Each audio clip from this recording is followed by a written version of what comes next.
Olá pessoal, aqui é Newton Gomes da CPA Informações Empresariais. Nós estamos gravando aqui uma série de vídeos para falar da reforma tributária, só que agora com uma grande novidade, né? Porque nós tivemos a apresentação de uma nova proposta do governo federal, né? Essa nova proposta, segundo aquilo que foi apresentado à imprensa, ela é composta de 3 etapas, né? Tem uma pequena modificação que nós vamos comentar depois, mas seria uma nova proposta. Vamos entender bem. Nós temos uma proposta na Câmara, que é PEC 45, nós temos uma proposta no Senado, que é PEC 110, e todo mundo está aguardando a proposta do governo federal que ele diz que vai fazer. Bom, na semana passada, tem uma assessora especial do Ministério da Economia, que é a Vanessa Canado.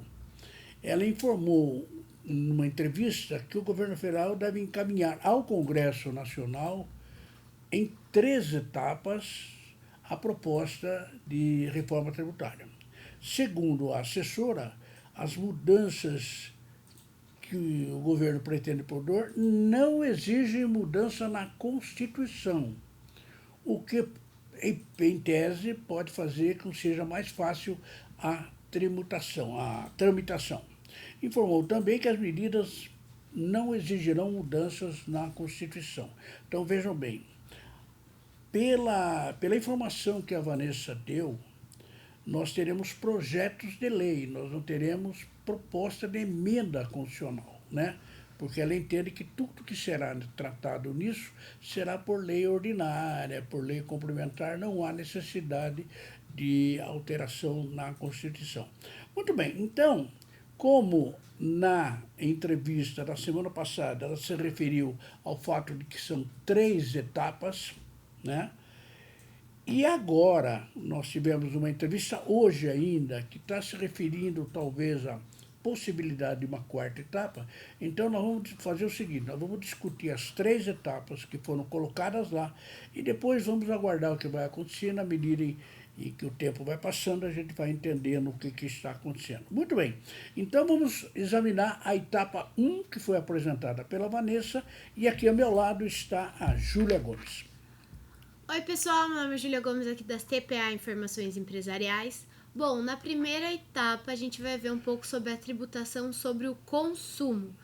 E tem alguns tópicos aqui, começando pelo IVA federal, que é a criação de um imposto sobre o valor agregado, o IVA federal, mantendo o atual patamar de arrecadação. E outro IVA para os estados e municípios, sendo caracterizado assim como um IVA dual.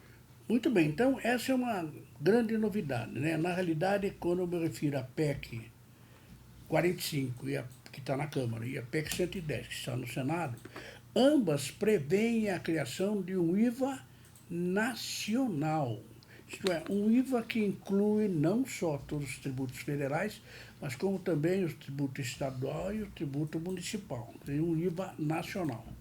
Porém, nesse projeto que foi divulgado aqui pelo governo, ele já está falando no IVA federal, isto é, que inclui os tributos a nível federal, né? E depois esclarece que os estados e municípios, posteriormente, eles farão um IVA, estadual municipal, e em decorrência disso nós teremos então, se tudo isso for aprovado, teremos 2 IVAs. O IVA federal, que é o que o governo está querendo mandar agora.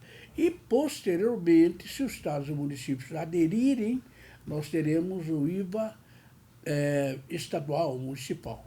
Por isso que nós temos o IVA dual, isto é, o IVA duplo, segundo a explicação que foi dada pela Vanessa. Muito bem, então vamos um pouco na sequência para a gente entender o que ela disse. No segundo tópico, fala-se sobre a unificação do PIS com a COFINS.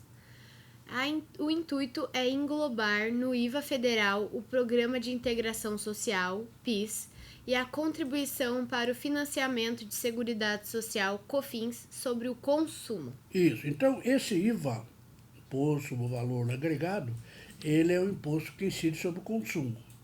Muito bem. Qual é a ideia do governo federal? Pegar o tributo que incide sobre o consumo, no caso dele, seria o PIS e a COFINS. Seria englobar os dois, né, PIS e COFINS, para formar o tal IVA federal.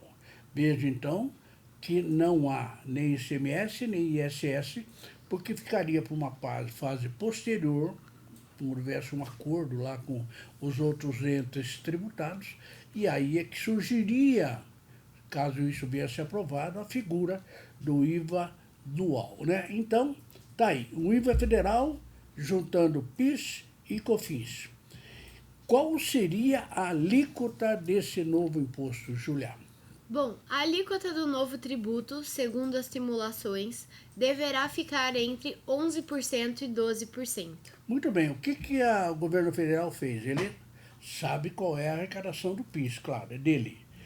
Ele sabe qual é a arrecadação da COFINS, porque também é dele. O que eles fizeram? Juntaram tudo e fizeram, verificando quanto que deveria cobrar no novo tributo que desse exatamente o patamar de arrecadação atual, né? Bom, nós arrecadamos tanto de PIS, nós arrecadamos tanto de COFINS. Se a gente criar uma alíquota para o novo tributo, essa alíquota ela deve proporcionar que tipo de arrecadação? A mesma arrecadação que hoje nós teríamos no PIS e na COFINS, né? Isso pelo menos está demonstrado aqui que eles fizeram o cálculo com base nas informações fornecidas pela Secretaria da Receita Federal. E qual é a alíquota que está aí? Bom, a alíquota seria algo em torno de 11% e 12%, né? Pode ser 11, 11,5% ou 12%, algo em torno entre 11% e 12%. Essa seria a alíquota desse novo tributo que resultaria da unificação do PIS e da COFINS.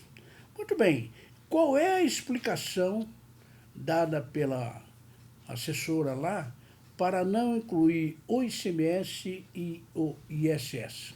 Bom, segundo a Vanessa Canado, não é de competência da União lidar com estados e municípios e que, por isso, o governo não enviará uma proposta envolvendo tributos estaduais e municipais sobre o consumo. Exatamente. Então, veja nessa primeira etapa que nós estamos falando da proposta, nós não teremos nenhuma referência ao ICMS e nem ao ISS, porque a Vanessa, quer dizer, a equipe entende que não é competência da União legislar sobre isso. É claro que o desejo de todos os membros da Receita, dessa comissão, etc., é que haja uma adesão dos estados e municípios, né? Porque assim nós vamos atingir o tal IVA nacional, né? Vejam, o Brasil está tentando, a gente já falou isso várias vezes, reproduzir no sistema tributário nacional a figura do IVA. E o IVA, ele é utilizado hoje em mais de 170 países do mundo.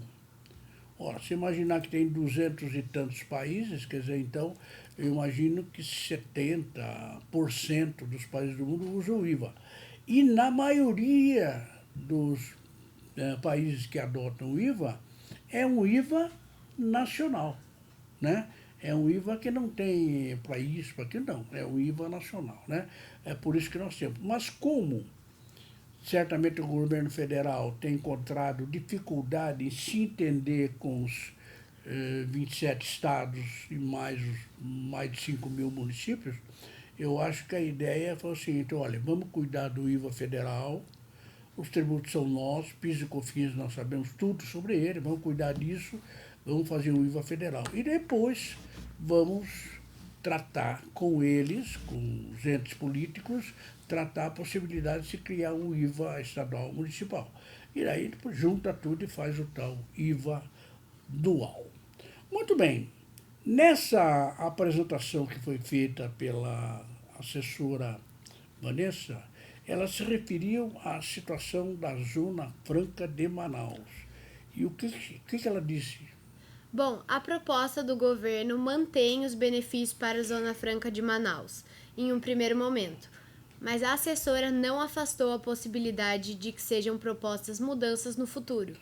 Muito bem, então vejam que, na realidade, a equipe, né, que está formulando essa proposta está trabalhando com a hipótese de mudar a questão da Zona Franca de Manaus. Né?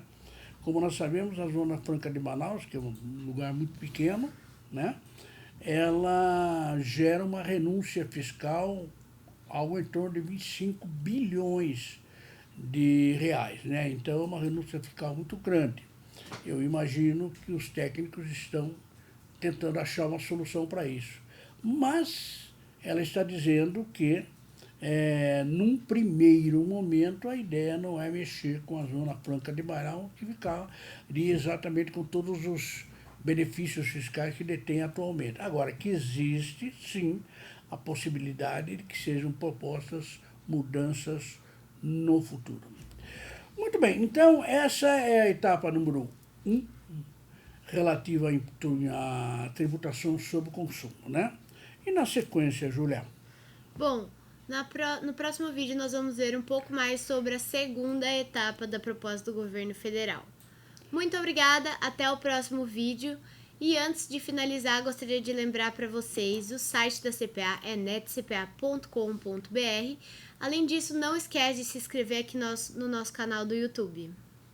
Muito bem, antes de encerrar, eu gostaria de dizer que a etapa número 2, ela trata especificamente do imposto seletivo, isto é, aquele que substituirá o IPI e alguma coisa. Então, na etapa número 2, estaremos falando sobre isso. E antes de encerrar também, eu gostaria de lembrar que eu e a Júlia, nós estamos iniciando, dentro dos próximos dias, uma série de podcasts. Podcast, como nós sabemos, é uma gravação rápida e que você pode ouvir, né, a menos, é como se fosse um programa de rádio, né? Só que é rapidinho e que você pode ouvir em qualquer lugar, a qualquer hora, etc, né?